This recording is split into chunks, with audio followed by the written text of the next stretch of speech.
Good evening and welcome. This program is part of UK's Art and Science Passport program, where every year they focus on one country, one area, and have a full year of lectures, activities, programs concerning that one area. We've done South Africa, we've done Russia, Mexico last year, and this year, for the full academic year, we will focus on the year of the Middle East. We've already had our kickoff, our first event, Kosher Soul, but this is one of our first major events of this year of the Middle East. And so I want to first thank Arts and Science and UK for this opportunity to hold these series of activities. And we are so honored and thankful to have as our first major lecturer, Dr. Professor John Esposito, who undoubtedly is one of the world-renowned scholars of Islam. We are so honored to have him in our presence. Professor Esposito is Italian-American. Some of the things maybe you don't know about him, he was raised in Brooklyn, New York, in a traditional Italian-American family, in a traditional Italian-American neighborhood. I think he got this information from the NSA, but we won't go there. The CIA and NSA are all wonderful sources of information, John. You should know that. And he was the first in his family actually to graduate from high school, let alone college.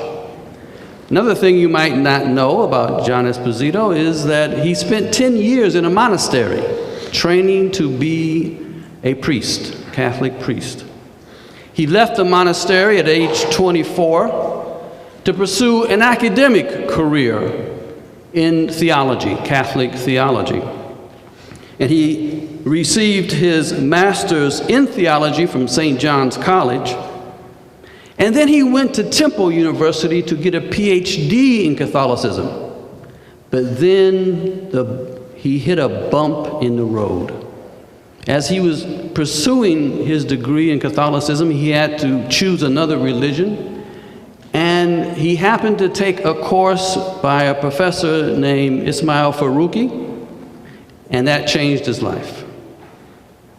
And he decided over a period of time to change his focus to Islam. Even today I asked him why. He said, well, it's really hard to explain how he made such a radical jump in his career. I must say, we are all very thankful that you did make that change in your career. And he graduated with a PhD in religion with focus on Islamic studies in 1974. And, you know, John came around at a time in the late 70s, early 80s, when the Muslim world was changing. A revival was happening in the Muslim world. Islam in the 40s, 50s, into the 60s seemed to be a dead subject. But a revival took place in the Muslim world. And then that revival took political form, and the main one being the 1979 Islamic Revolution in Iran. John said that he thanks Khomeini so much for making his career, because all of a sudden Islam became an important field to study. And so John Esposito was there at the right time. And what a great contributor he has made. From teaching at College of Holy Cross for almost 20 years, then he went on to Georgetown University to teach for now about 20 years, where he founded the Center for Muslim Christian Understanding. And in that career, in what is about 40 years of, in the academic field, he has produced, unbelievably, about 49 books and monographs. He has produced about 105 articles, chapters or articles in academic publications. He is the editor-in-chief of 6 encyclopedias or reference works, all of them by Oxford, including the Oxford Encyclopedia of Islam, the Islamic World. And he has produced many books that pave the way for understanding this revival, this Islamic revival, and this phenomena of, if you will, political Islam. His early books, Islam and Politics, Islam and Democracy, Islam the Straight Path, the Iranian Revolution, and then later at Georgetown, and most recently, his books, Who Speaks for Islam, What a Billion Muslims Really Think, which is in collaboration with the Gallup organization, and done with Dalia Mugahed. Then What Everyone Should Know About Islam. Then more recently, Islamophobia and the Challenge of Pluralism in the 21st Century. And then most recently, The Future of Islam, published in 2010.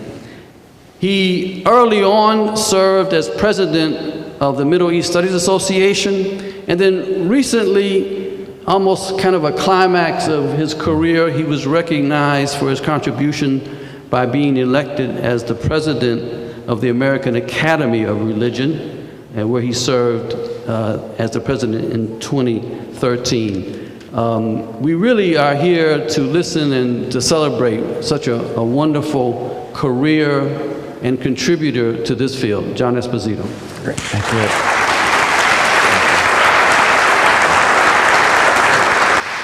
Thank you. Thank you very much. That was a wonderful introduction.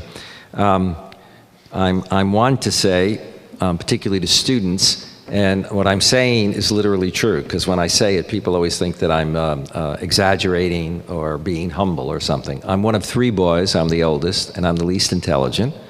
Was probably the least that anybody would expect to be an academic. I gave a talk in Maine once, and some faculty came over to me after and said, "Oh, your parents are so cute. You know, we asked them, you know, what they thought of when they saw you up there, you know, with a big audience." And my mother said, "At least he has a job. At least he has a job." And then they said, "You know, what was I like as a kid?" And you know, they don't run it anymore, but there used to be this commercial where, you know, an Italian mother would yell out the window to her kid to come home. It was Prince Spaghetti. You know, there's going to be a meal. Well, for us, it meant either there was hot water. The landlady finally gave hot water so we could take a bath. Or it meant we had to go up and read every day in the summertime for an hour. So they asked what I was like, and she said, "Well, I had 3 boys, and the 2 youngest loved to read, and with John, I had to get books with lots of pictures." So my career really was very jump-started. And you know, my middle brother, to encourage my niece, once said, "Just look at your Uncle John. Look at his background. If he can do it, anybody can do something good." So that's where we are on that. Now, tonight I'm going to talk about the future of Islam. There's so much that one could say under that theme. I'm going to come at it from a very different kind of point of view, but I'm also going to try to do something I often don't do, which is to sort of keep it sort of crisp and allow lots of time for Q&A, because I'm not going to cover everything.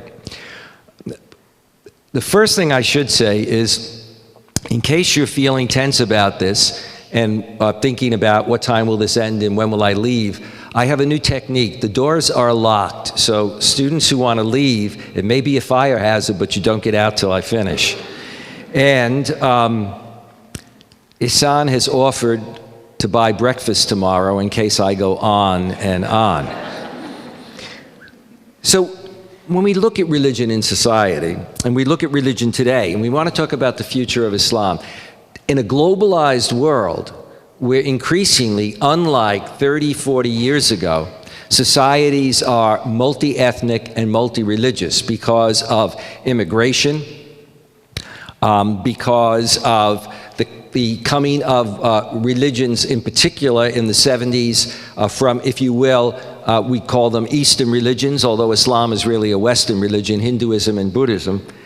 It's somewhat difficult to realize where we were as a nation in terms of religion in the past.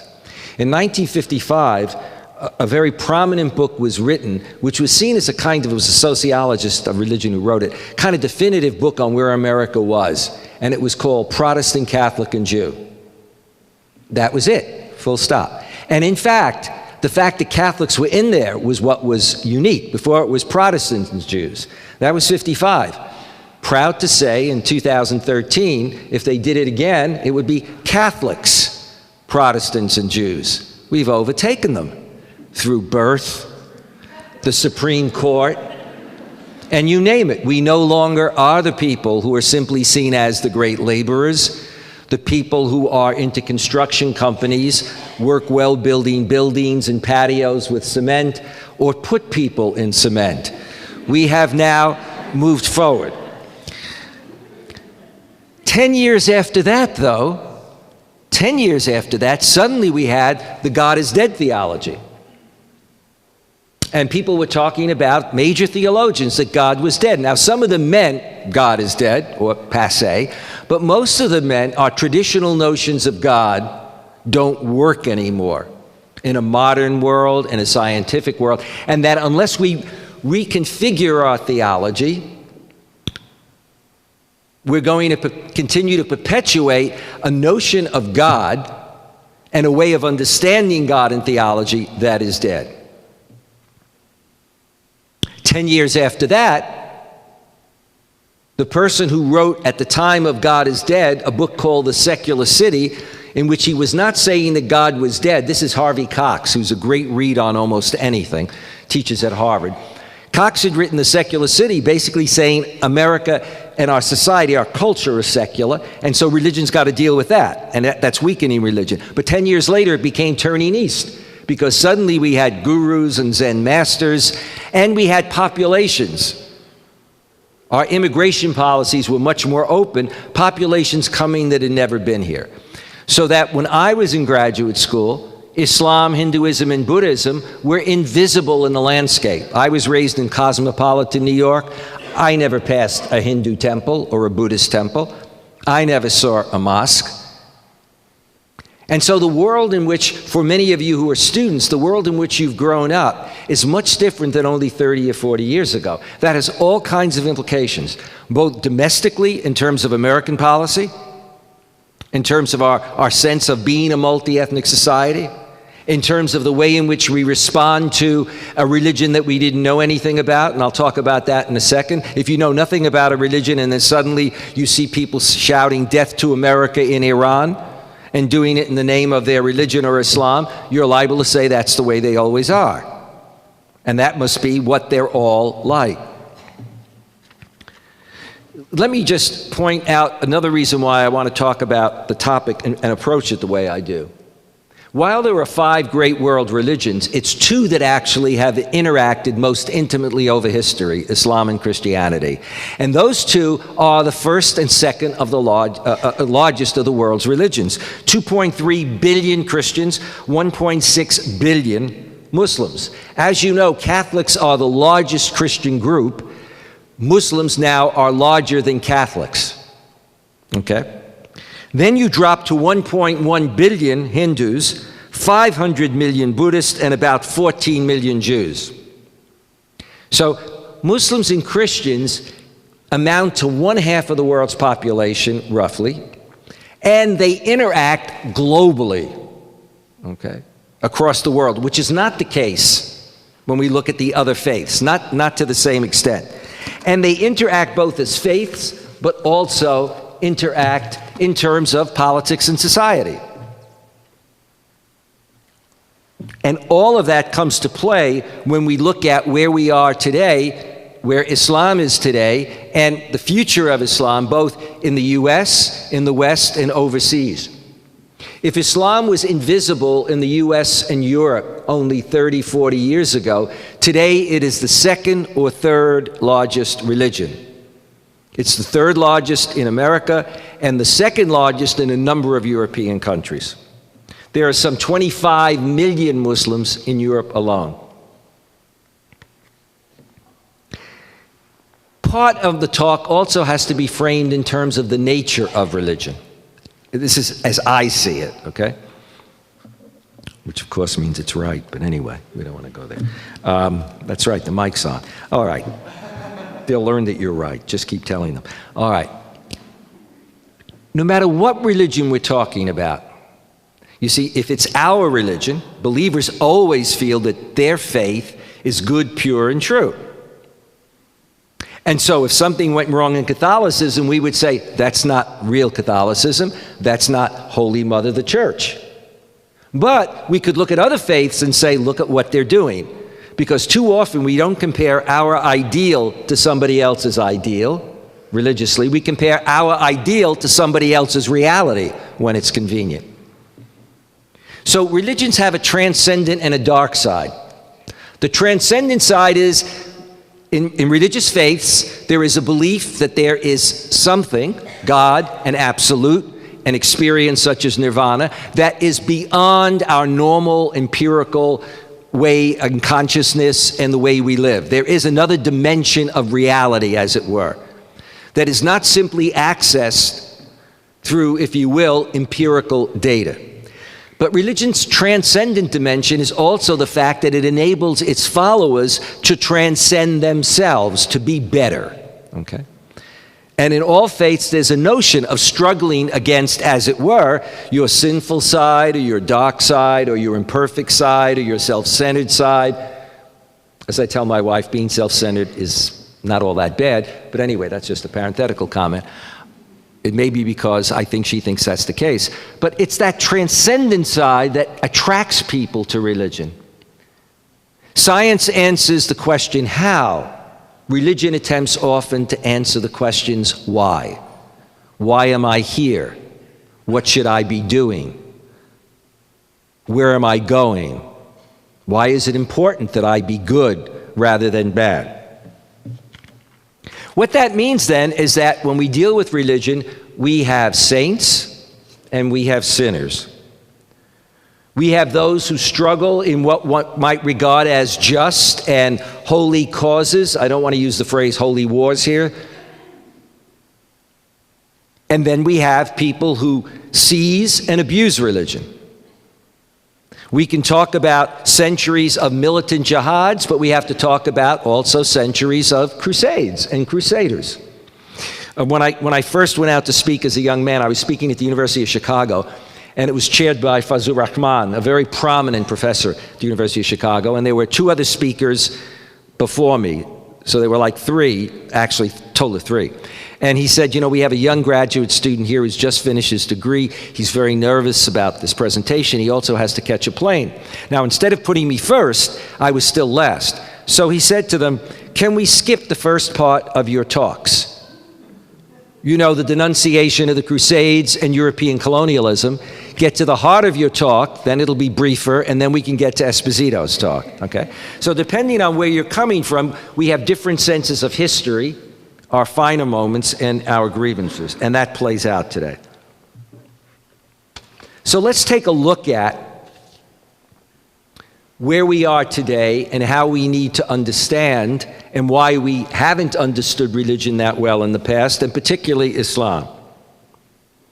When the Iranian Revolution came along, it is true, I felt that I owed my career because I had finished my degree. I was like, again, some of you are old enough, you remember that commercial for Maytag, waiting for the phone to ring? Well, you know, the academic in the ivory tower. My phone never rang, nobody ever invited me to speak, and this was for the first 6 to 7 years. Anything I did seemed very esoteric.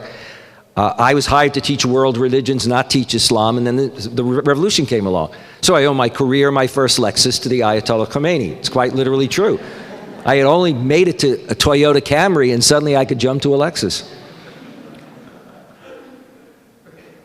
But that says something about where we were.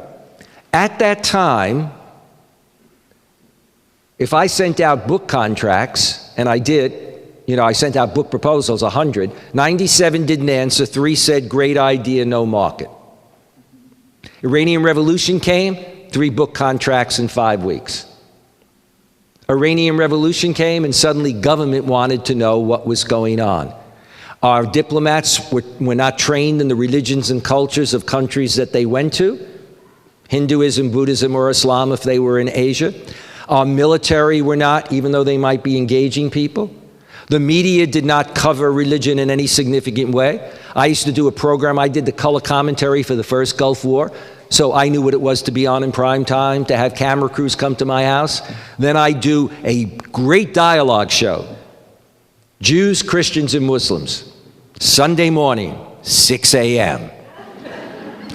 And the only reason they did it is that they were required. Stations had to have community programs and religion programs. It wasn't even that the stations were necessarily anxious to do it.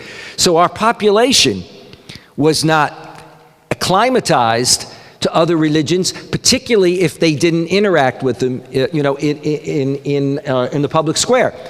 Tom Brokaw, who used to do the Today Show during the taking of the American hostages, began one morning saying, "Before I give my report, let me tell you that there's a religion called Islam. It has a book called the Quran and a prophet called Muhammad." That's pretty amazing in a country that saw itself as having a cosmopolitan global worldview and an educational system. Most of us, if we went to any country in the world and you were talking to an educated class and they never heard of Jesus or Moses or the Bible, you'd be saying, "On what planet are you?" Now, if it were an esoteric religion like Jainism that for many people in those days had never heard of, that might be understandable. But to be dealing with what even then was the second largest of the world's religions. Barry Seraphin, who used to be at the gate every morning to get from Miriam, the spokesperson for the Iranian students who are holding the hostages, she would begin with Bismillahir Rahmanir Rahim, in the name of God, the merciful and compassionate. That's the way Muslims begin, pious Muslims, a speech, a presentation, a letter, etc., anything important in life. And then usually there's a little quote from the Quran.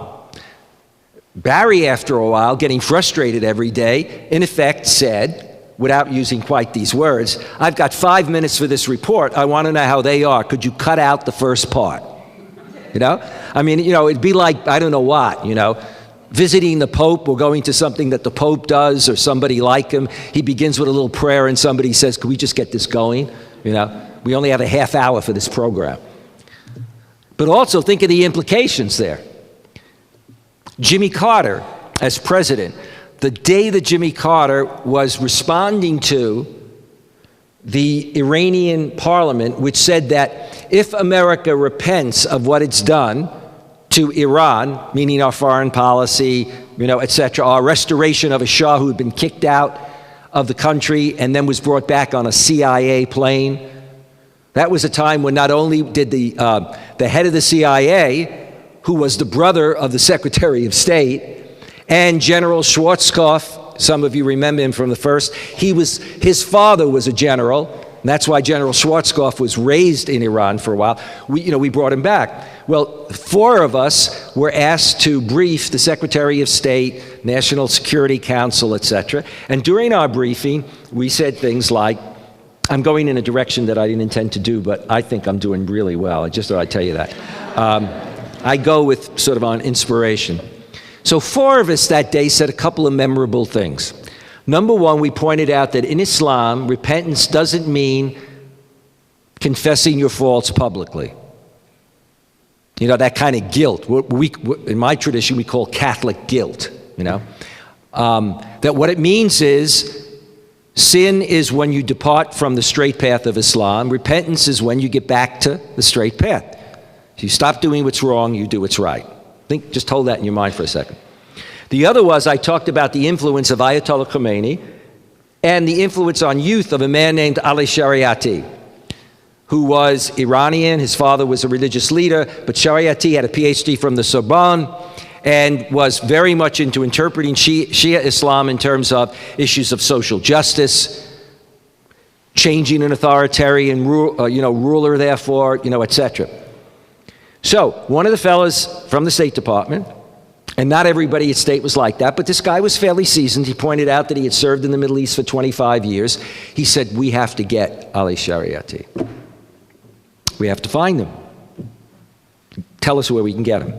So I kept avoiding the question for a while, and he finally said with great frustration, Professor, I'm asking you, where is he? Where can we find him? I said, well, he's in a cemetery. He's been dead for 8 years. Now, here we were dealing with this crisis, and it showed you how unprepared we were in terms of our experts, because in the old days, in education, Islam was not being taught, nor Hinduism or Buddhism in most colleges or universities. So most educated people didn't deal with it. If you were trained as an area specialist, there was a good chance that you only dealt with religion in the past, because modernization and development theory said that becoming a modern nation state meant you would become secular, and that religion would be confined to private life, and at best it was an obstacle to development. Therefore, there was no need. So you might study Islam when you're looking at the emergence of the Iranian Empire, but you wouldn't be dealing with Islam as a living religion.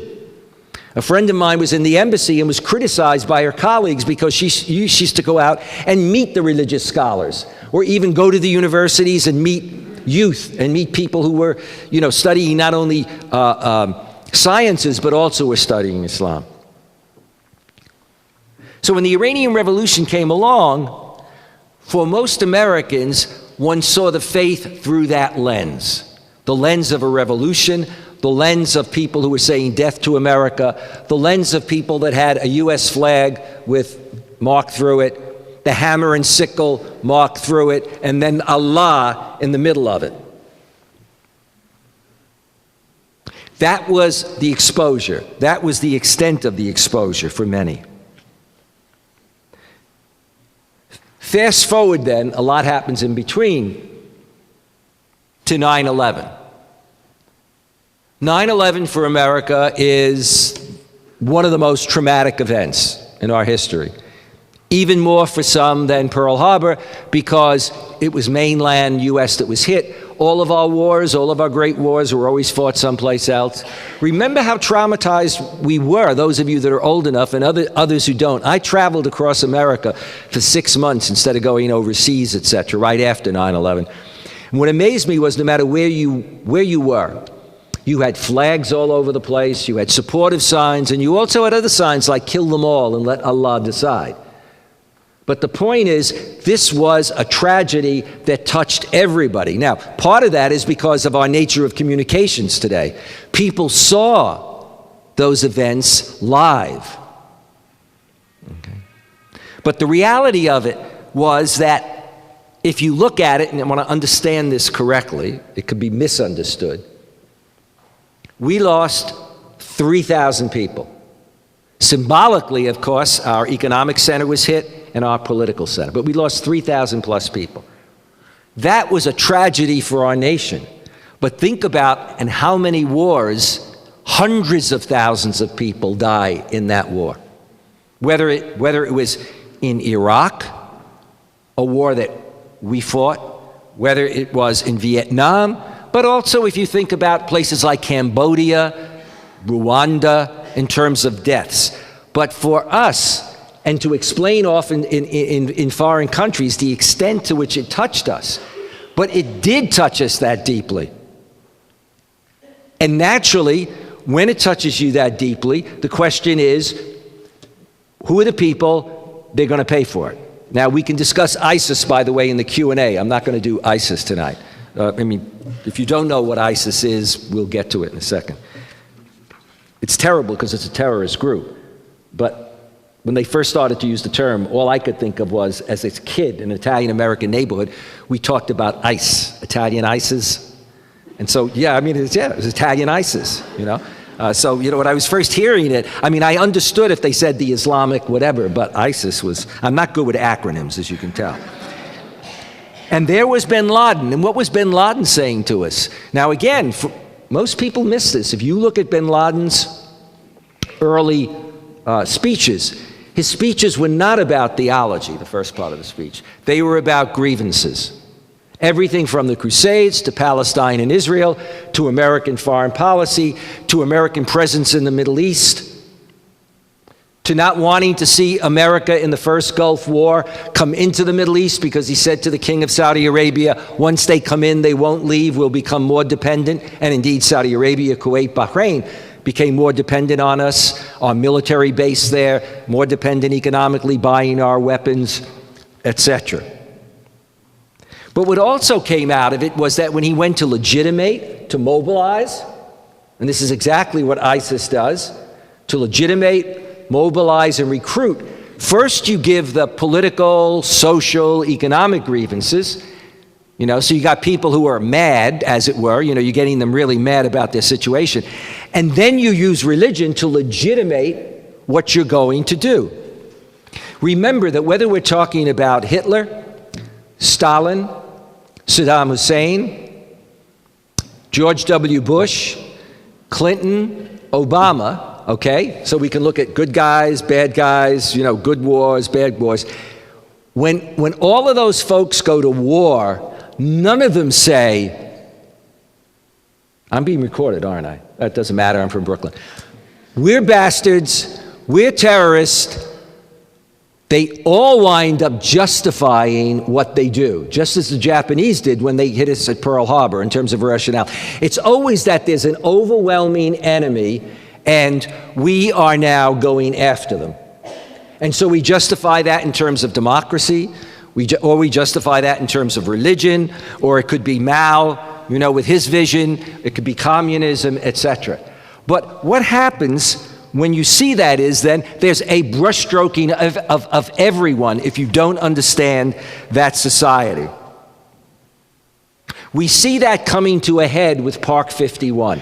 Park 51 is the so-called mosque at Ground Zero. So Park 51 comes along after we've had Muslims in this country for decades, after we've now had mosques in this country for decades, after Islam has become the third largest of the world's religions. It comes along at a time when Muslims are no longer the way ethnic Italians were or ethnic Catholics were, or any other group that came, Jews, etc. That is, in the first stages of trying to fit in, being maybe in the lower echelon of recognition in society. But when, in fact, in the last decade or so, Muslims have become, and I'll talk about this in a second, economically and educationally fully integrated into the American mosaic and increasingly political. But what does Park 51 produce? Park 51 produces, first of all, people saying it's a mosque at Ground Zero, which it was not. It was planned to be an Islamic center, just as the Jewish Center or the Jewish Y on 92nd Street, which I've spoken at. It's a massive Y. It's been there for decades. Yes, they have a little prayer room, but they also have a swimming pool. They have major lecture series for the community, major projects, programs, etc. This Islamic center was to be not at Ground Zero, but it's in Manhattan near Ground Zero. In fact, there's a mosque closer to Ground Zero, a small mosque existed. It was approved by everybody. But then suddenly, not just some whose families were lost and just felt, okay, it's not at Ground Zero, but I still don't feel comfortable with it. And remember, Muslims died in the towers.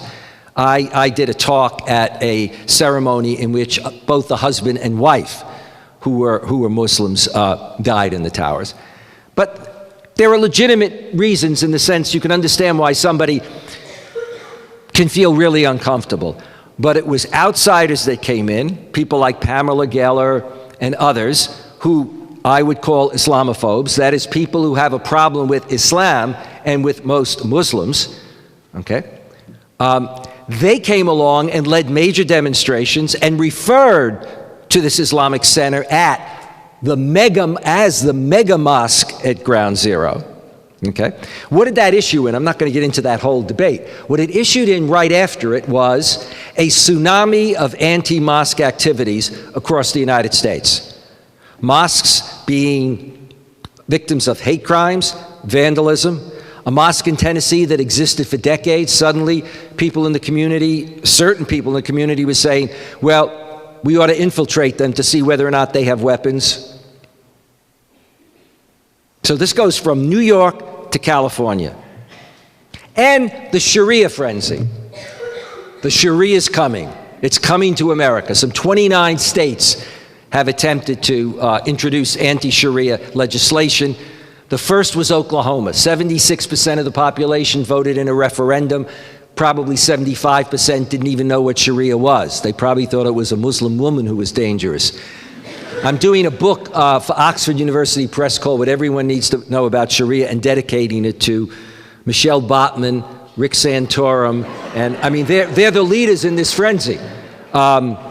What's his face? He was the speaker, Newt Gingrich. Newt Gingrich gave a speech in which he said early on, and that helped set it off, the federal government, you know, if I get into office, the federal government should pass anti-Sharia law. I remember when I saw it, I thought, where's this coming from? I mean, I don't know any group that's trying to introduce Sharia. I don't even know if he knows exactly what Sharia is.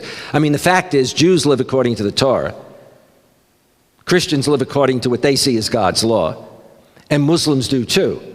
Not in terms of talking about beheading people, etc., but they pray 5 times a day. That's Sharia. They fast, they whatever. Michelle Botman jumped on board. Rick Santorum gives major speeches across the country on this anti-Sharia. But 29 states about a non-existing issue.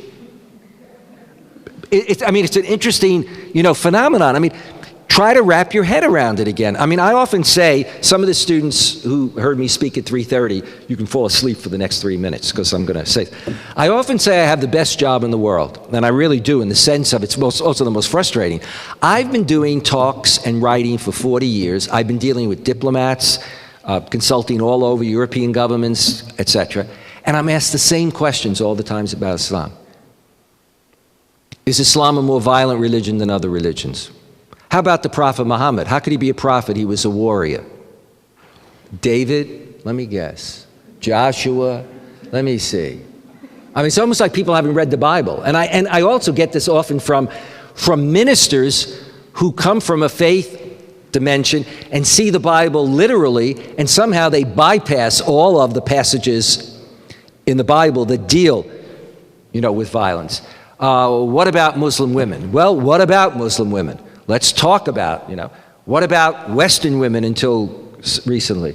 When I taught at Holy Cross, I was teaching a course. Now, this was 23 years ago, and a student shaking his head. And he's in the front. I said, what's the problem? He said, you're talking about issues that your generation solved. Race, gender. This is 23 years ago. This was a bright kid, All right. So, there we are with Park 51 and the fallout from Park 51. What does that reinforce when we talk about the future of Islam in America and in Europe? It makes us think about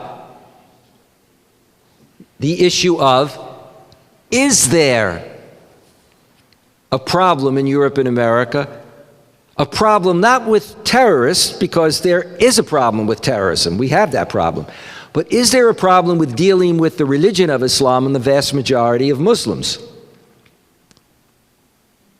Well, again, if you look at events that are occurring, for example, I don't know how many of you know this, there was something on the internet about 3 days ago, which then got pulled, but now I've retrieved it, put out by a Christian pastor who runs a Christian group, in which he basically said, he was writing about ISIS, and he said, ISIS equals the religion of Islam. It's no different. It's like Franklin Graham saying Islam is evil, okay? ISIS equals the religion of Islam. Muslims have always killed people through the centuries. The choices they always gave was conversion or killing. So what can we do? Well, we have 2 choices. Conversion, but it doesn't quite look like it, or killing them all. When accused of advocating genocide of 1.6 billion people, suddenly that piece got pulled. But the fact is, that kind of thing is out there. Now, can you imagine saying that about Jews?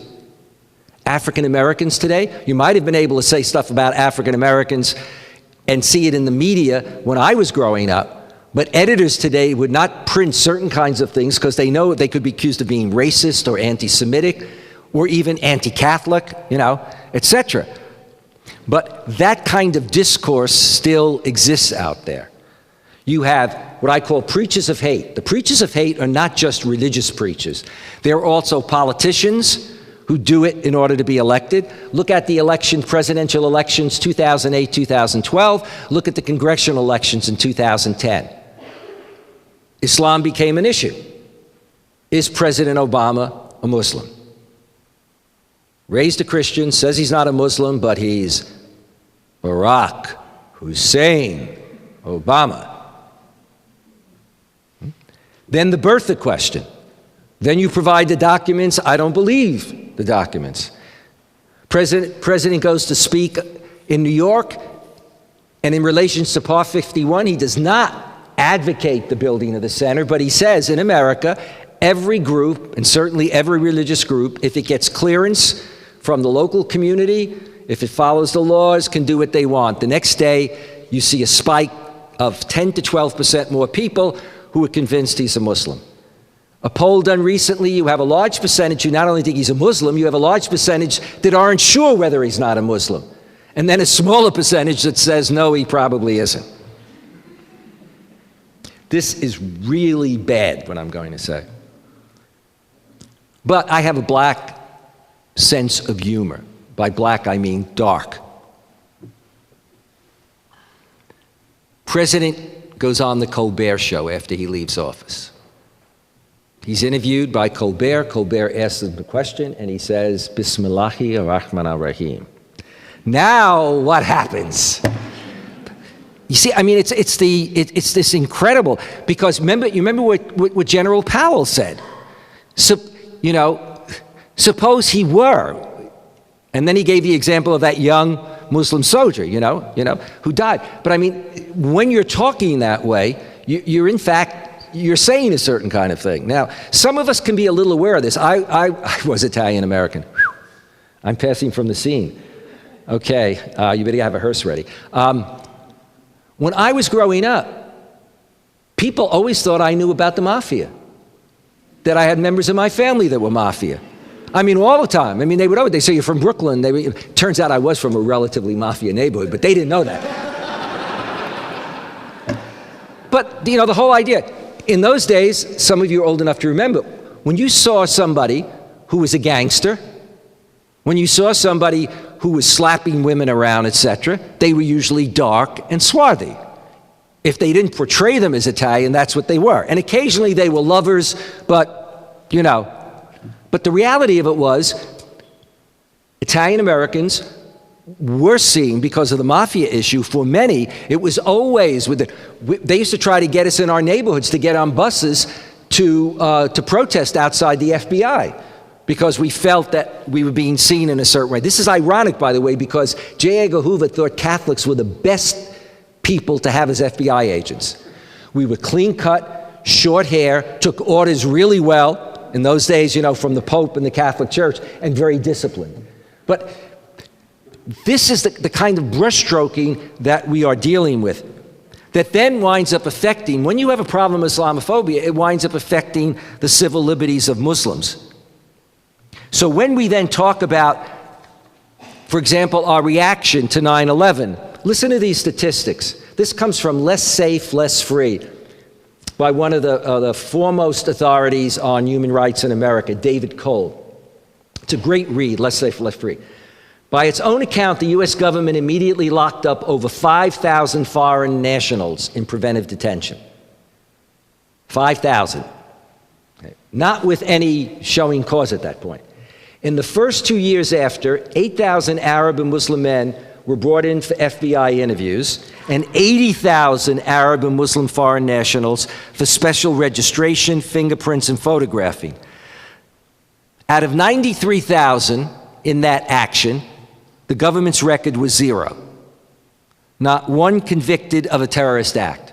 That doesn't mean that we didn't have then domestic terrorists. But in terms of that initial, in other words, that overreaction where we didn't operate with habeas corpus, in effect, you had people saying, just as in the war itself, you had people saying just war doesn't count. That's from the past. You had a Harvard professor arguing, maybe we need to revisit what torture, the use of torture, etc., that kind of exceptionalism. Now let me deal with media. Yeah, we're okay on time. What role does media play? I can move around, right? Okay, so a lot of times people don't want you to move around. Oh, I forgot. I always tell audiences this. When I finish, don't applaud right away. Stand up first. No. I wasn't going to say that. When I finish, I'm going to move quickly into the audience. Okay? I'm going to lay my hands on 4 people. They're the 4 people who, as I speak, I use eye contact, I believe are really listening. When I lay my hands on you, you will be cured of any disease you have. Now, you may think this is, no, wait. You may laugh and say, he laid his hands on me, he thought he cured me, I didn't have a disease. No, I know you may not. It's a chit. When you have a disease, visualize my face, you will be cured. When that happens, send me an email, because we have a great Pope, and if I can get 2 miracles, I become a saint. Now, think about that. Let's talk about media. For most of us, we get our news from media. In the old days, it was print and TV. Now it's very much social media, but it's media. Okay? Here's a study done by a major group called Media, M-E-D-I-A, Tenor, T-E-N-O-R. You can look this right up, this outfit on the internet. They monitor mass media in Europe and the US every day. All the stories, sort them out, all the different topics of the stories, okay? In 2001, they looked at 975, they looked back at 2001 and at 2012. Okay, so they looked at 975,000 pieces of media, print media, 975,000. In 2001, in trying to understand when they covered the Muslim world, Muslims, Islam, terrorism, etc., 2% covered extremism, 0.1% mainstream Muslim world. So context for most Americans in 2001, if you had no background, is 0.1% of media is doing anything, and 2%, okay?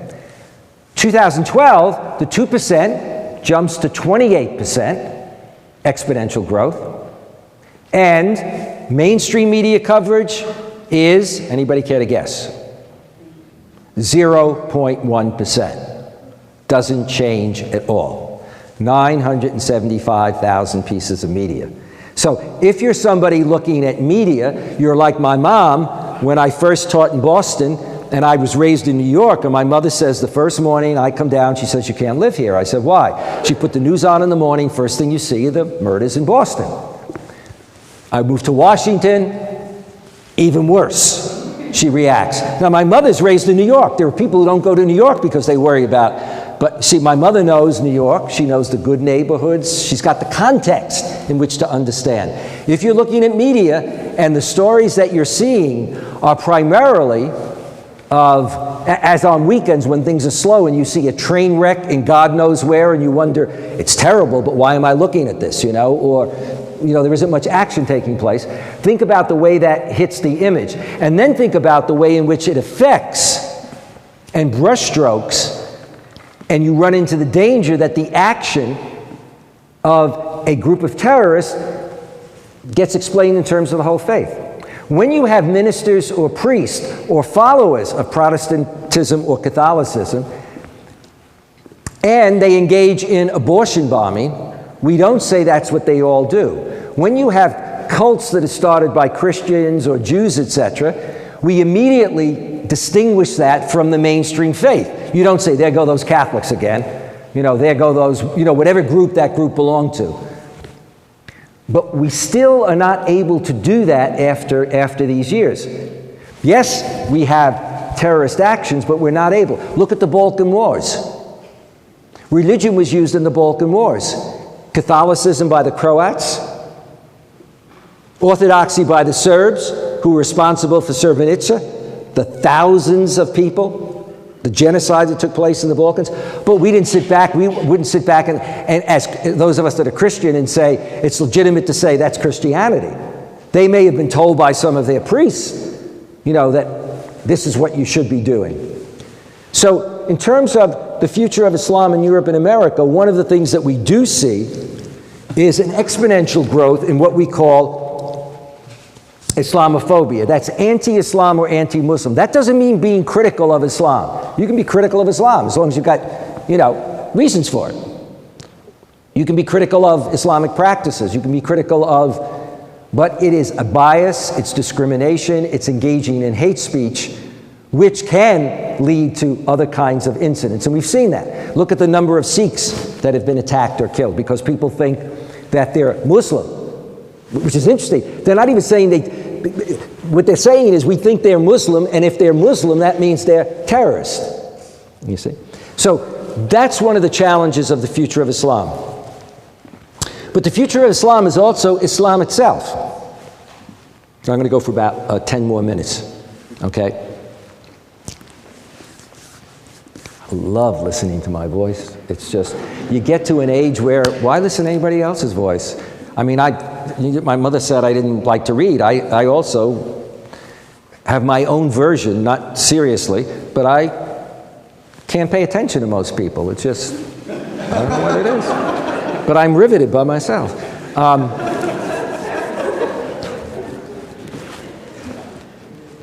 Challenge that many Muslims face today is not whether or not they denounce terrorism. For the first 8 years after 9/11, I'd always have people say, why didn't Muslims denounce it? You can go on websites. University of North Carolina has a whole website on this. From 9/11 on, in the New York Times, 1 week after the attacks, there was a full-page ad, put out by a Western think tank, but with all prominent Muslim leaders denouncing the acts of violence. ISIS being denounced. But you don't see it in the media. If you look on the internet, you can find it. These statements go out. Media tend not to publish it. Tom Friedman, who writes for the New York Times, had served in the Middle East, great columnist. He's written twice about the idea that Muslims don't speak up. And his own newspaper has had these denunciations. But that's not what Muslims face today. For many Muslims, on the one hand, if they are in Europe and America, it is feeling that one is that mosaic, is part of that mosaic. I mean, if you think about it, Muslims are, and I have a little thing here, I like to give stats. The great thing now is that we have data. You don't have to rely, if you listen to me, you don't have to say, oh, well, that's what he says, but I can listen to another talking head that says the opposite, and they have the same credentials. Okay. 4 out of 10 Americans, no, we'll skip that. Let's look at a Muslim profile. Muslims span the professional profile. They come from 68 different countries. Professionally, they're doctors, lawyers, engineers, educators, taxi drivers, small business owners. 70% report they have a job compared to 64% overall of Americans. Educationally, 40% of Muslims have college degrees versus 29% of Americans overall. 40 versus 29. Muslim women are statistically as likely as Muslim men to hold college degrees and postgraduate degrees, and to be equally employed. Muslims make as much, if not more, than Americans overall.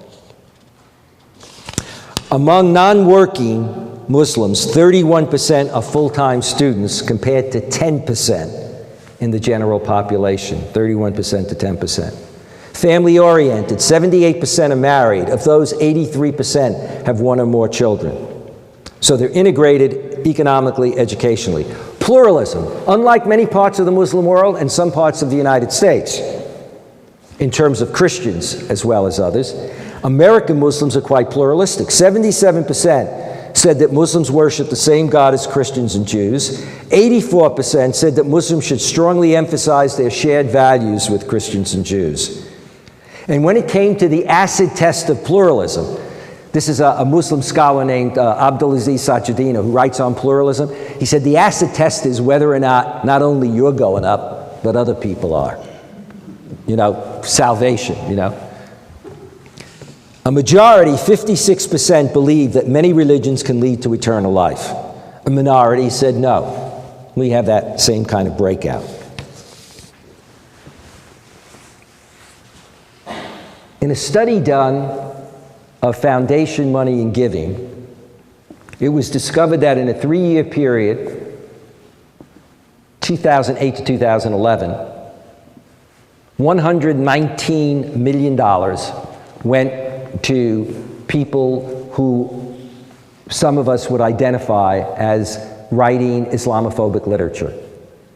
Literature that encourages bias, discrimination, or hate. These people, by the way, are cited in, you know, the Norwegian terrorist, you remember a few years ago, they're cited in his manifesto, many of these people, cited many, many times. They run things like Jihad Watch, etc., but they also run things that sound nice, like Pajama Media, American Thinker, Family Security, you know, okay.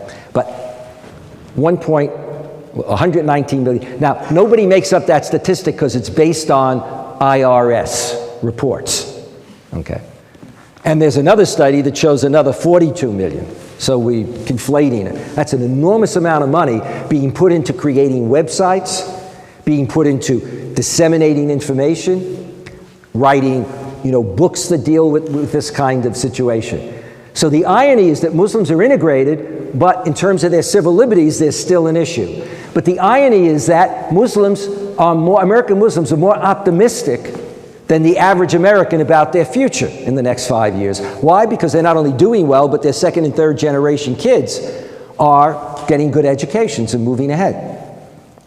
But a majority also say that either they or friends worry about or have experienced being harassed, infiltration of mosques, being approached and asked to spy, being threatened if you don't spy. Look at the NYPD reports that occurred. It's all over the internet. For European Muslims, it's a bit different. European Muslims, unlike American Muslims, see, most Muslims in America in the early stages were people who fled here for political asylum or to do better economically. Then in the 70s, many countries sent their students, best and brightest, to America to get an education. Many didn't go back. So, in fact, we have a very high cut, you know, educationally. If we talk about the future of Islam, though, the future of Islam is also involved with the politics of the Muslim world. And here it gets very tricky. You know, remember after 9/11, people said, why do they hate us? Now, there's no problem with that question if you mean, why do the terrorists hate us? But for a lot of Americans, why do they hate us meant they, the Muslims. And often, there was no distinction between being anti-American foreign policy or anti-British foreign policy, for example, as in the invasion of Iraq, and being anti-America. And so some people would say, well, why do they still keep coming here? Why do they live here? Well, because they don't hate us, they don't like our foreign policy. You look at statistics. Gallup did a survey looking at comparing America to Canada. We call Canada America without American foreign policy. And the statistics are incredibly different. Or just Europe and America. Britain, Blair, and Bush, their statistics versus other European leaders. In other words, it's around foreign policy. It's around two things. One, invasion and occupation, and two, a feeling that the promotion of democracy, we operate on a double standard. We say that we believe in self-determination, and when we promote democracy all over, including Eastern Europe, but not in the Middle East. And indeed, during President Bush's time, the State Department admitted that under all presidents, Democrat or Republican, we had a policy, a double standard. We did not promote democracy in the Arab and Muslim world. We had chosen deliberately not. Why? Because even though we don't like authoritarian regimes, we work with them if we think they're in our interest. And so we supported Mubarak, we supported Ben Ali in Tunisia, those people that were overthrown. So one of the things that then becomes critical is what happens when we have a coup in Egypt and the President of the United States refused to call it a coup?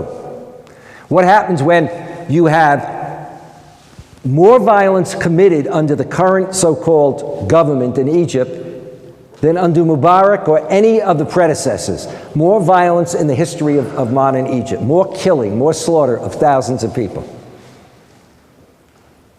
And we talk about Egypt's on the path to democratization. Now, I'm just trying to give you a sense of how people, wind up perceiving this. Because if we reinstate authoritarian regimes, then the whole sense is we don't have control over our future. We dislike, at a certain point, our government when we get to that point. And then we're not only going to dislike our government, we're going to dislike a government that supports our government, a government that trains our military, that provides weapons. The challenge that Muslims and Christians have, and this is where I'll bring my talk to a close. The challenge that Muslims and Christians and Jews and Americans in general have, and atheists have, is whether we really believe in our principles and values. Do we believe in self-determination? Do we believe in democracy? And do we really believe in pluralism? Political and religious pluralism. For many believers, and certainly for some Christians and Muslims, traditionally, there was a sense, if I'm right, then everybody else is wrong. For Christians and Muslims, there was a sense of a universal mission, each faith. And that's why in the early period, Christianity felt threatened by the new kid on the block, because Islam came along and offered a theological, if you will, alternative, an alternative religion, and not only an alternative religion that many people were converting to, but also, like as we had Christendom, so you had, if you will, Islamdom. In other words, the religion was also being expressed not only in a faith and a theology, but also in monarchies and empires. The challenge in our modern globalized world, with globalization and the development of multi-ethnic, multi-religious societies, is the extent to which we can operate on a basis of mutual understanding and respect. Tolerance is out. The old notion of tolerance is useless. I did a program once, and President Clinton was there, and he rejects the term tolerance, because tolerance, remembers, traditionally means coexistence. So I may not like you, I don't want to live near you.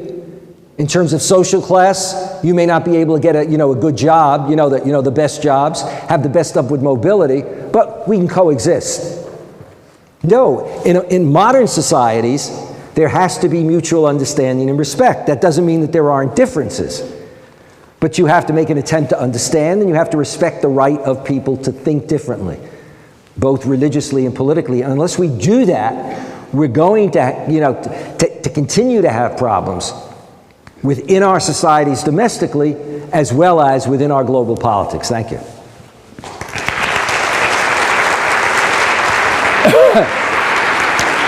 I don't know, I went in a different direction. So.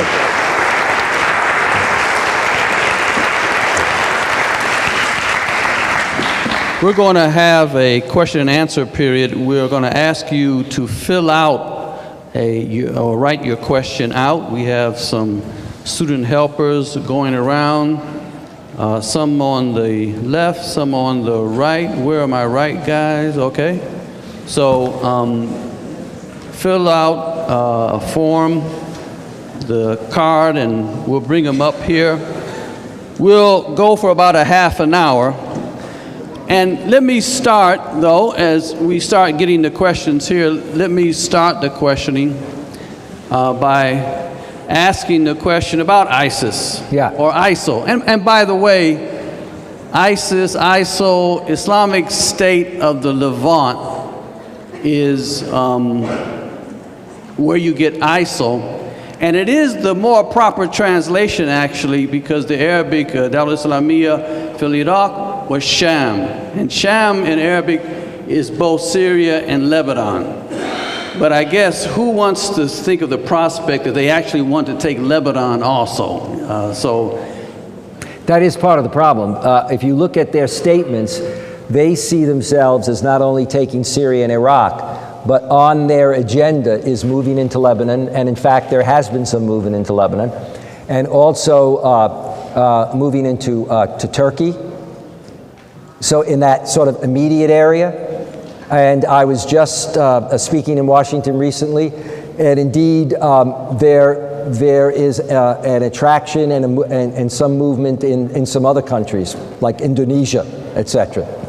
So The question is that we have to admit that ISIS and radical Salafi jihadism, or whatever you want to call it, this extremism, is a problem in the Muslim world. Yes. How do you understand that problem? And the big question is, what should our policy be? After all, we did ask Obama to postpone his talk to 9 p.m. so we could respect John's talk. I called Michelle. It was no problem. And he agreed. So you're not going to miss President Obama's presentation of his own strategy. But what would be your advice to how to? Well, the difficulty we have with ISIS. I mean, first of all, when you have deep grievances, and by grievances, it's not just, I don't like this. It's based on reality. That is, when you have situations where tens or hundreds of thousands of people wind up being killed, when you have drones that not only take out terrorists, but wind up killing far more civilians, wedding parties, when you have a policy that at one point was stated as, how did it go? If you were looking down and you were looking at somebody between the age of, like, was it 15 and 40 or 45? If they were young people, you could presume that they might be terrorists in terms of a drone attack. You have people that then have grievances, but you also have people who come along and exploit. And in all religions, you do have religious extremists or fanatics. But where there are conditions, they can exploit those conditions. And I think that that's precisely, what we're saying. A group like ISIS will come along and say, look, we've got all these SOBs who are rulers. They're all authoritarian, okay? Therefore, they're not, and then they can pull in the religion thing and say, therefore, they're not good Muslims, they're not legitimate. Who supports them? In the past, it's Western governments, providing them with aid, selling them weapons, training. By we, I mean Europeans and Americans, have trained police, military, for other countries. And where are we? They'll continue to support, quote, our people are repressed. Then when there is a moment of liberation, then it gets crushed again, and the military comes back into power, as it were, in Egypt. And so what you wind up then is taking advantage of that and also saying, you see, democracy doesn't work because you can't do it because our governments are security states, which means that they have strong militaries, strong police, strong security services, so you can't rise up easily. And then if you do, you have to worry about the fact that you're not going to be supported by outside powers. I ran, right after the Arab Awakening, we ran a conference in Istanbul. And the two things that people said, we brought a lot of young people from the different countries, as well as people who were, participating within the uprising. The two things they were concerned about were, number one, what they call the deep state. In other words, how are you going to change? As one of them said, they said, when the French Revolution occurred, all the bad guys are rounded up and they're guillotined. 40,000 people were beheaded post the French Revolution. You're talking about beheading, okay? In other words, the bad guys get rounded. They said, in our case, we've driven out rulers, but the bureaucracy, the main economic players, the military, the courts, are all people who've been, supplied by the other side. So they worry about the deep state. And then the other thing was, how about the West? Will the West accept, or will they actually support a counter coup? And so I think an outfit like ISIS works off that. And then domestically, they work off also the fact that a Sunni-Shia rivalry. In Iraq, remember that in Iraq, you had a ruler who was Sunni, and the Sunnis are the largest number of Muslims in the world, some 85%. Shia about 15. But in Iraq, Sunnis were a minority with the elite positions ruling over Shia. And so there's a deep animosity there, and Sunnis felt completely disenfranchised by the last prime minister, who was Shia. And so that's where ISIS could look for support from Sunni villages that would support them in both going after the Shia, but also talking about empowering the Sunnis. So there's no doubt that that's part of the challenge. The challenge the president has is, what do you do about, what's your action going to take? What kind of military action? And if you use it, you know, how carefully do you use it? So that it doesn't look like Western countries are coming in. And I think that's why tonight he's going to announce the equivalent of an armada. What I mean by that is, hopefully he's going to announce that there's going to be a movement against, that he's got the support of countries in the region, some of the countries which he needs, countries like Turkey, Saudi Arabia, United Arab Emirates, let's say Egypt, maybe even Iran, maybe Iraq, along with European countries, maybe Australia. But then even their actions have to be done very, very carefully, because we are, from an American point of view, we're still seen as the world's great power. So if there's any big screw up, there's still going to be the sense that, you know, the Americans are calling the shots, as it were. Kind of a follow-up of that, we have Boko Haram in Nigeria. You have, of course, Qaeda, which doesn't seem to be going away.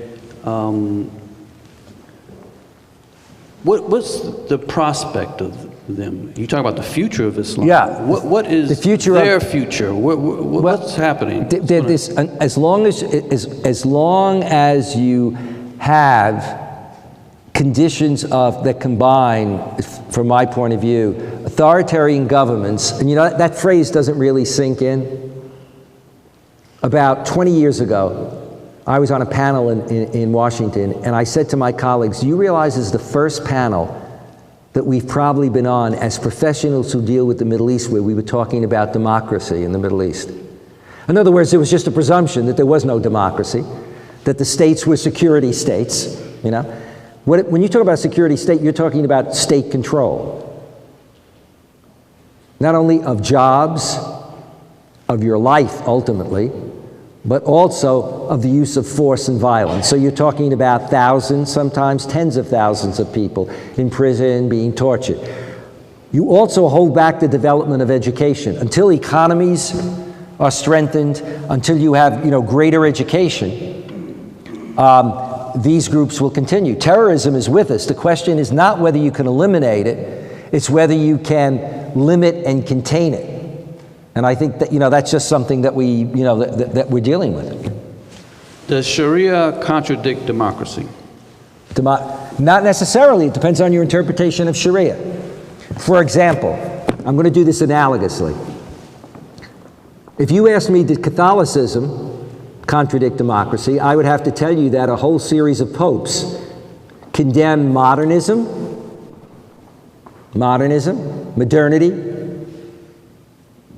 democracy, notions of women's rights, I mean that is equality, and freedom of speech in terms of free media as anarchy. And you had papal bulls given for that. We have encyclicals, but we also have bulls. I like the phrase bull when I don't like something that has been said. But, you know, condemning, right? We now accept democracy. With Vatican II, we accept religious pluralism, meaning that before that, we really didn't accept religious pluralism fully. When it comes to Sharia, what we find in Gallup is that the vast majority of Muslims in the world want democracy, but they don't want Western secularism. They do want Sharia, but they mean different things by it. So for many of them, what they really mean is, we want the principles and values of our religion. It doesn't mean that they necessarily want specific interpretations of that by human beings, specific formulations from the past for punishing people.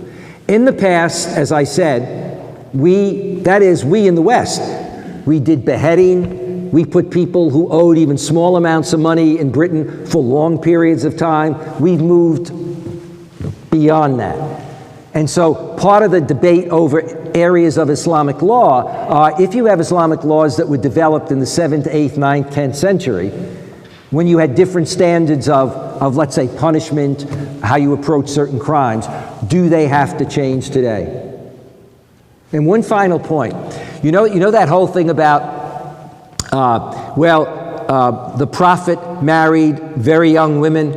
Aisha, some of you have heard this, one of his wives might have been anywhere from 10 or 12 to 14. The fact is that in the past in the Roman Empire, you had a same approach to marriage in terms of the age for women. In other words, the age when somebody was seen as, having entered in or gone through puberty and could now conceive and get married, etc. You move into a different situation. You move into different cultural situations, and then one talks about changing, realities. Can you have Sharia and democracy? I think Tunisia is a perfect example of it. The Islamic movement there won. They implemented democracy. They not only implemented, they announced ahead of time that the president would not be a member of their group. They announced that if they were elected, they would bring in the next 3 political parties that were socialist and secularist and don't like them at all. That's worked out. But it all depends on what your interpretation is. Many of the questions asked, how can we better promote mutual understanding and respect of Islam and Muslims in America? Or how can we help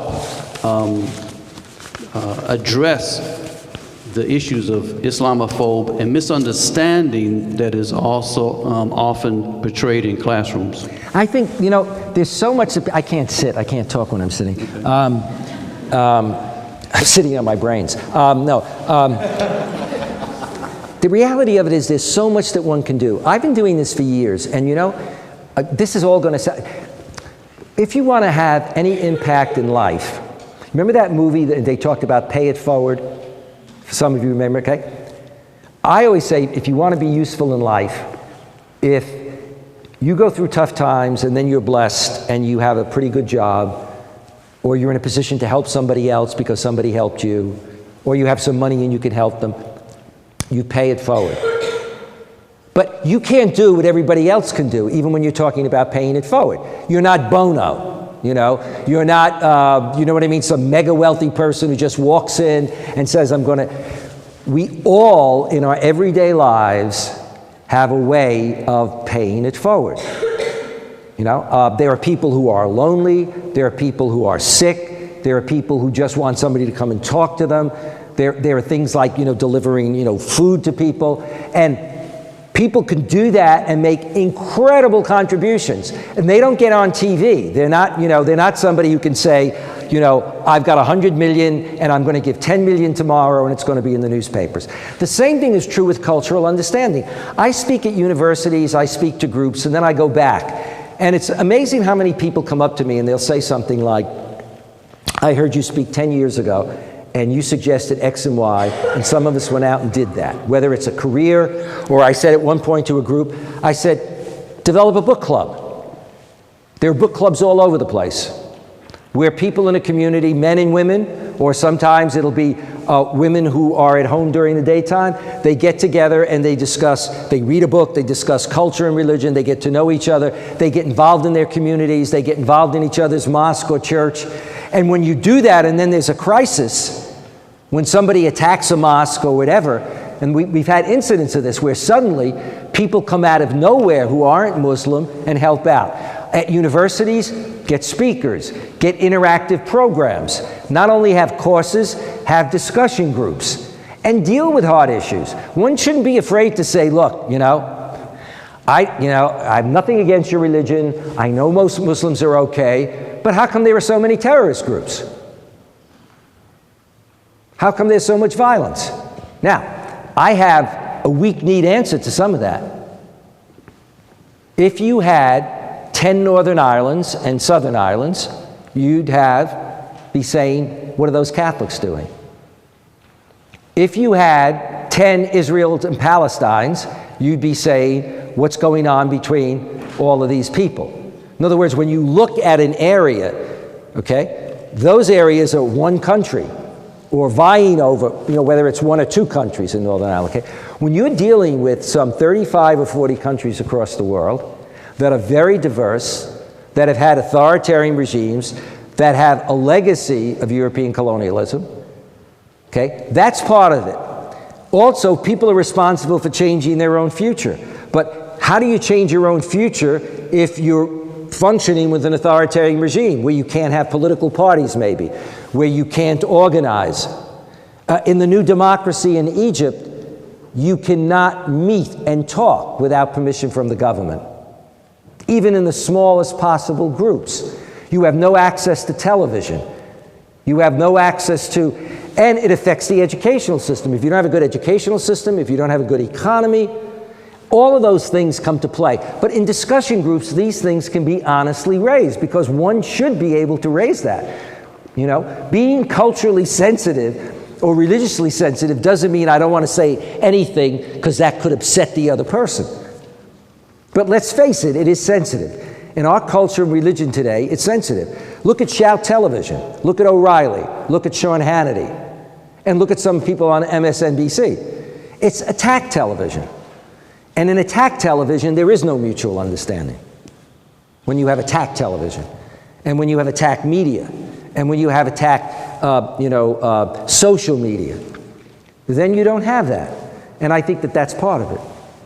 Question about Egypt. You called the overthrow of Mohammed Morsi as a coup.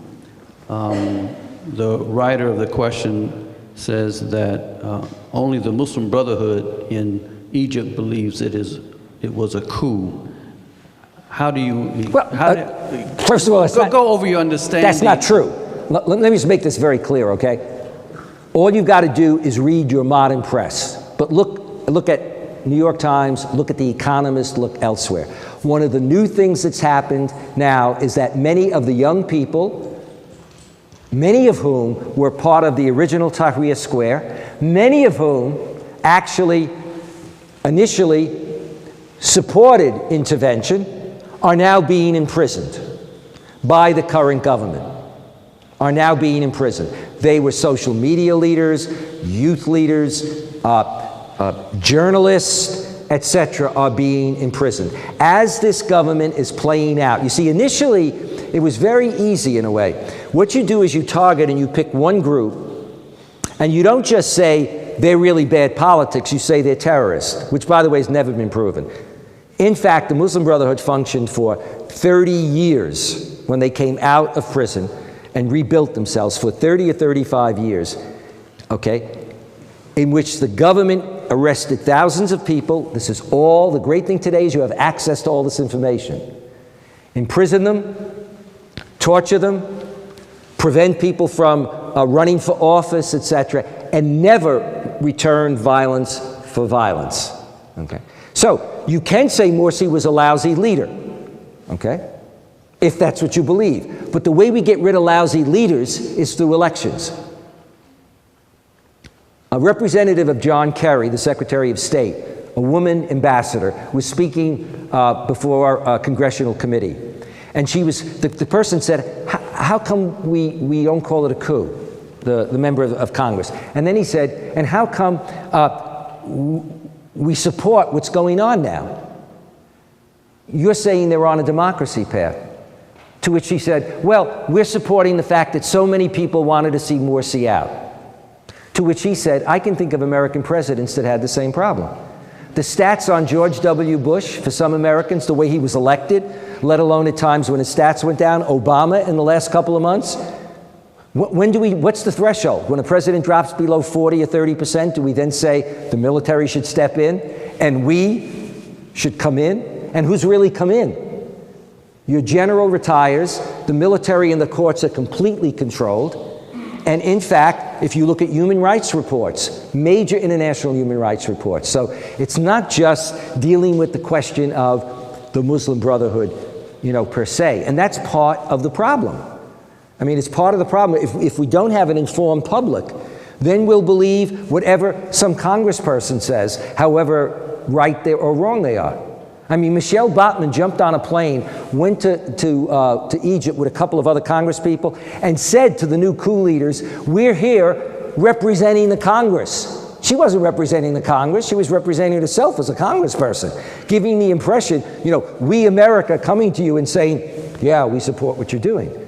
I think those are the things, It's information we need to get out. It's getting information out. And so I really think that everybody in this audience can do something if you want to do it. Even if you're a private person, there are certain things that some of us don't do.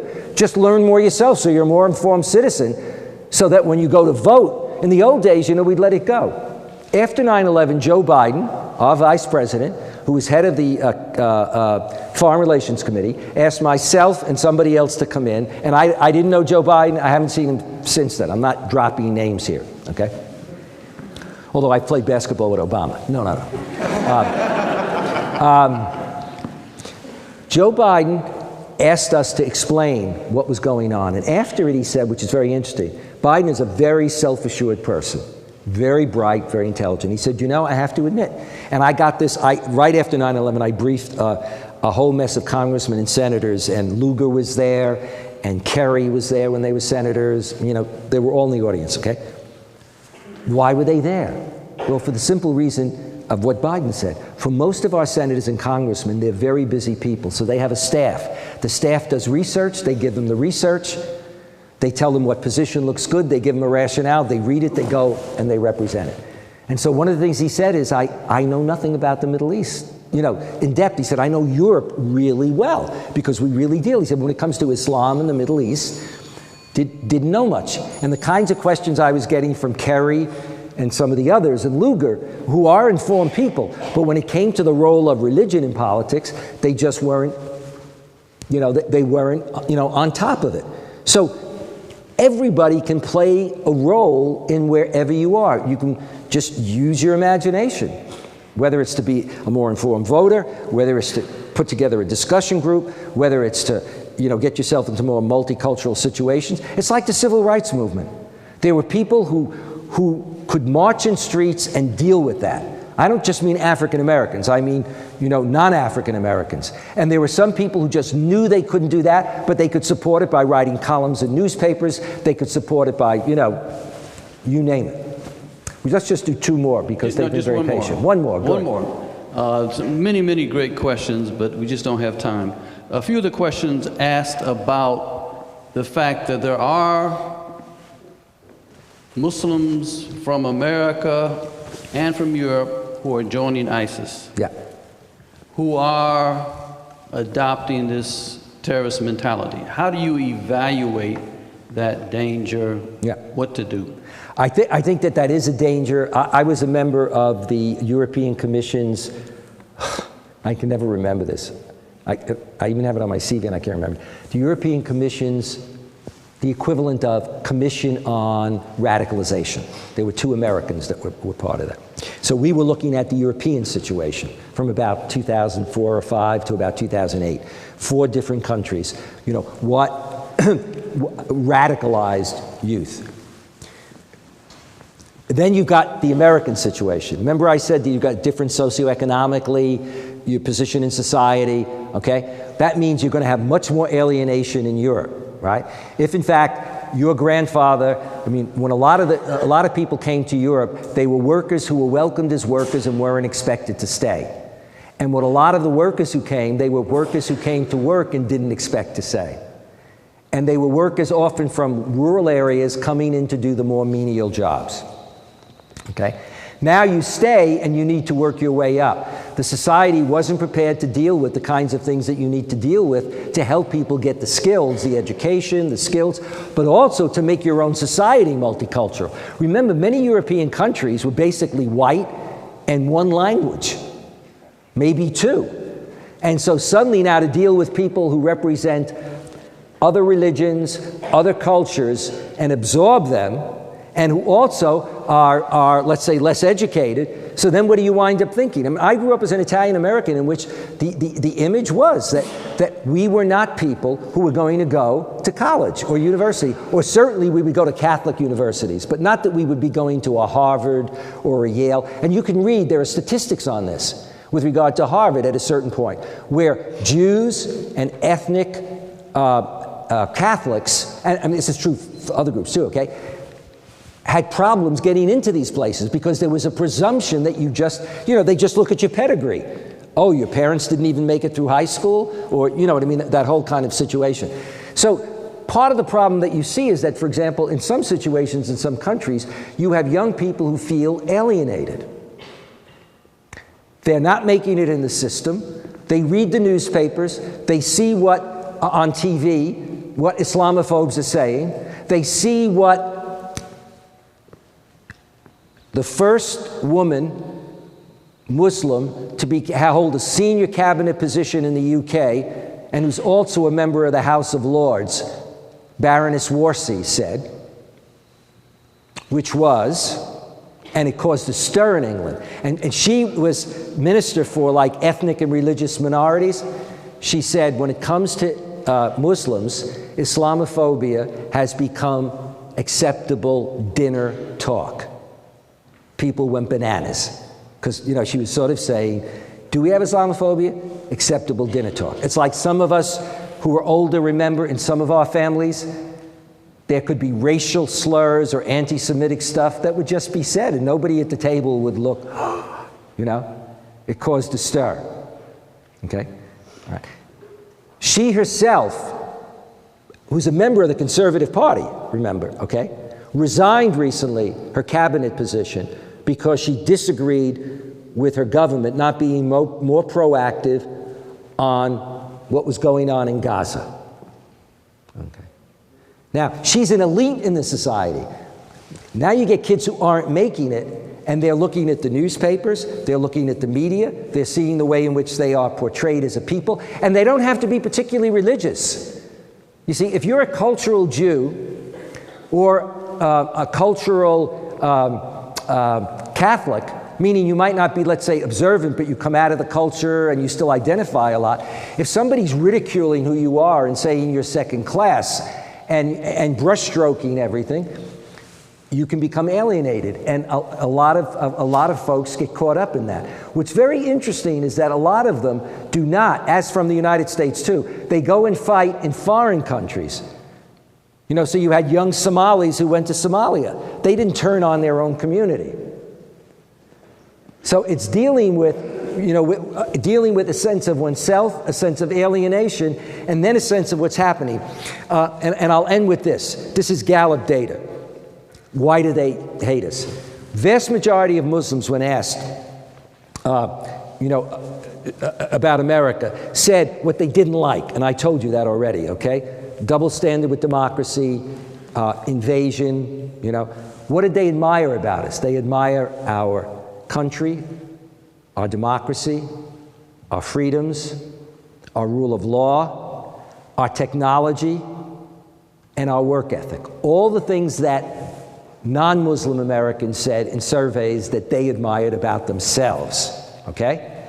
But one of the things they really didn't like was the belief that Islam and Arabs and Muslims are denigrated, that they're looked down upon, that there isn't a level playing field, and that their blood is cheap, that their lives are cheap. And that's when you get into things like looking at Iraq or Afghanistan and realizing that we can account for every American who's been killed or wounded. And yet when the administration was asked during the Bush period about numbers of Iraqis who were being killed, we'd always say, oh, we don't have numbers. Oh, we can't keep track of them. And yet when Johns Hopkins or some other outfit would come out with a number, the government would say, oh, those numbers are totally inflated. How can you know if numbers are completely inflated? Because nobody wanted to talk about the incredible numbers of people who were being killed and maimed. And unless you're saying you are concerned about those numbers, if you're not paying attention to it, then it means, well, this is easy stuff to do. And that's why the idea of using the military is going to be really tricky. We're going to need to have a lot of allies who work with us. Thanks for staying so long. Thank you very much.